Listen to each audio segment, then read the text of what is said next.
الحمدللہ والصلاة والسلام علی رسول اللہ۔ چہرے کے عیوب ختم کرنے کے لیے آپریشن وغیرہ کا حکم۔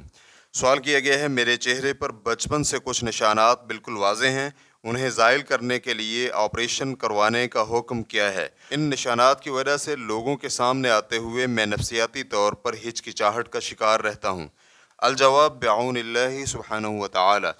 بدن پر رونما ہونے والے عیوب کو زائل کرنے کے لیے آپریشن کروانا جائز ہے، بشرطے کہ آپریشن کے باعث موجودہ عیب سے بڑا عیب رونما نہ ہو یا مریض کی صحت یا جسم پر پہلے سے زیادہ منفی اثرات مرتب نہ ہوں۔ چنانچہ اگر طبی ماہرین کی گفتگو سے یہ بات یقینی ہو جاتی ہے کہ آپریشن سے کوئی نقصان نہیں ہوگا تو آپریشن کروانے میں کوئی حرج نہیں ہے۔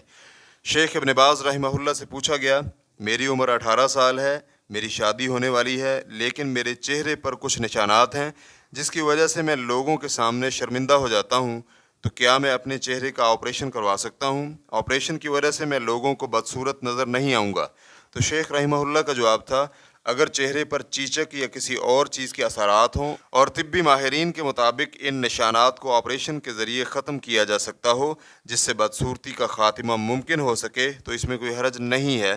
ریفرنس کے لیے دیکھیے فتاوی نور علی الدرب از ابن باز رحمہ اللہ، جلد نمبر 20 صفحہ نمبر 307۔ دائمی فتویٰ کمیٹی سے ایک نوجوان کے بارے میں پوچھا گیا جس کی چھاتی نسوانی چھاتی کی طرح بہت زیادہ بڑھ چکی تھی، تو انہوں نے جواب دیا، آپ کے لیے چھاتی کے اضافے کو ختم کرنے کے لیے آپریشن کروانا جائز ہے، بشرطے کہ آپریشن کامیاب ہونے کے امکانات زیادہ ہوں اور اس آپریشن کی وجہ سے ہونے والے فوائد سے بڑھ کر یا ان کے مساوی کوئی نقصان بھی نہ ہو۔ ریفرنس کے لیے دیکھیے فتاوی اللجنۃ الدائمہ، پہلا ایڈیشن، جلد نمبر 25 صفحہ نمبر 63۔ واللہ تعالی اعلم۔ اسلام کیو اے ریکارڈنگز، مؤسسۃ الشیخ محمد صالح المنجد، المملکۃ العربیۃ السعودیہ، فتویٰ نمبر 217839۔ والسلام علیکم ورحمۃ اللہ وبرکاتہ۔